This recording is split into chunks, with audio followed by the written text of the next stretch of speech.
We often pretend to be someone we're not in public, hiding our true thoughts and emotions behind a mask of confidence and self-assurance. But deep down, we crave one thing above all: the approval of those around us, no matter how fake or superficial it may be. This desperate need for validation is driven by a fundamental fear of rejection and abandonment, a primal wound that has been instilled in us from a young age by the expectations of our parents, peers, and society at large. But this constant pursuit of approval comes at a steep price, draining our energy and suffocating our individuality, causing us to sacrifice our true selves on the altar of other people's opinions. We've all seen it in the people around us, or perhaps even within ourselves: the way we adjust our tone, our language, and even our personality in order to fit in and be accepted, all in the hopes of hearing those magical words, "I like you for who you are." We've all been there, hiding our quirks, our flaws, and our passions in order to appear more relatable and less threatening. But in this video, we're going to peel back the layers of this complex web of emotions and behaviors, and get to the root of why we're addicted to approval, and why it's killing our relationships, our confidence, and ultimately, our true selves. When we seek external validation, we're not just looking for approval, we're trying to momentarily fill a void within ourselves created by an insatiable need for certainty and control. We crave validation because in the eyes of others, we see a glimmer of truth that our own distorted reflections refuse to acknowledge. It's a twisted attempt to quiet the deafening voices of self-doubt. Our desire for validation is an endless pursuit of a mirage that only reveals itself in the fleeting highs of external acceptance. But the crash is inevitable, and with it, we're left with an unbearable sense of emptiness. Deep down, we know our insecurities can't be fixed by someone else's opinion.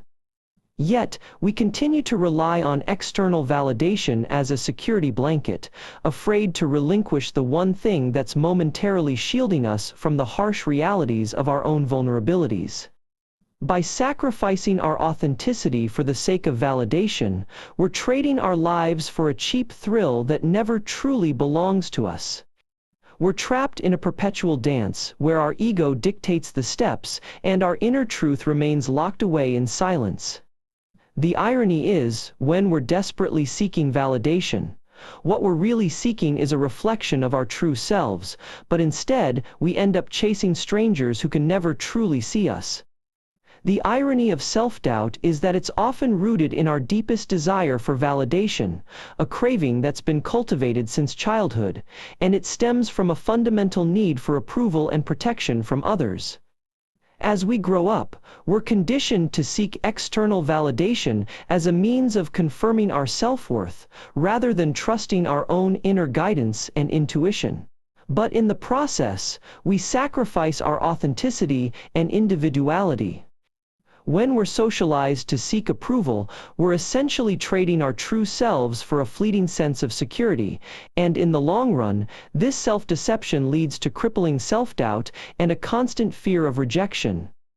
The truth is, our attraction to external validation is often driven by a deep-seated fear of being inadequate, unworthy, or unlovable, which is a distorted view of ourselves perpetuated by societal expectations and our own ego's need for control. What's fascinating is that this addiction to approval is not just about seeking validation from others, it's also about avoiding responsibility for our own lives, which requires embracing the discomfort of uncertainty and imperfection. The root of self-doubt lies in our desperate attempt to fit in, to be accepted, and to be loved, but in doing so, we forget that true connection and intimacy require vulnerability, not a desperate need for validation from others. When we crave the approval of others, what we're really seeking is a band-aid for the deep-seated insecurities that have been haunting us since childhood. Our insatiable need for validation is often a desperate cry for the unconditional love and acceptance that our own families couldn't or wouldn't provide. Underneath their polished facades, people who seek constant approval are actually driven by a primal need for control and a desperate attempt to avoid rejection and abandonment.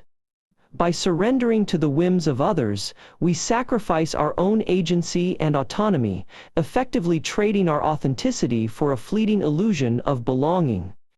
The pursuit of approval can be a clever ruse for ego protection, a way of convincing ourselves that our self-worth is not defined by our vulnerabilities and imperfections, but by the external validation we receive.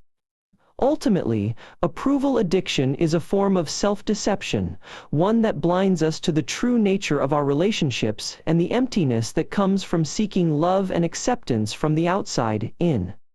We tend to hide behind masks of perfection, not because we genuinely are, but because the constant need for validation makes us desperate for approval, and this approval comes in the form of people thinking we're flawless.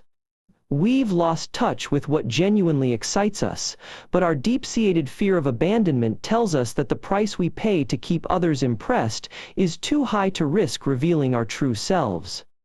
The moment we open up, we expose the vulnerabilities that make us human and that, in some twisted way, can feel like losing control and inviting criticism, rather than embracing genuine connection.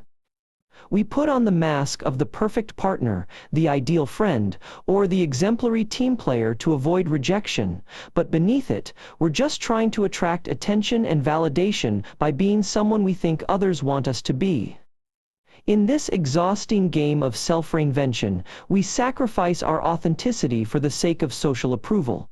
But in doing so, we suffocate our true nature, which in turn erodes our relationships, for how can we truly connect with someone when we're trying to be someone else? At the core of our addiction to approval lies the fragile ego, desperate to prove itself worthy of the validation it craves, the irony being that by sacrificing our originality to impress others, we actually end up losing our sense of self-worth. We're drawn to seeking approval because it fills the void created by a crippling sense of insecurity that lurks deep within our psyche.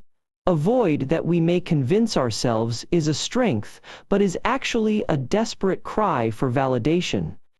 When we crave approval above all else, it's not because we care deeply about the opinions of others, but because it allows us to temporarily escape the suffocating grip of our own self-doubt.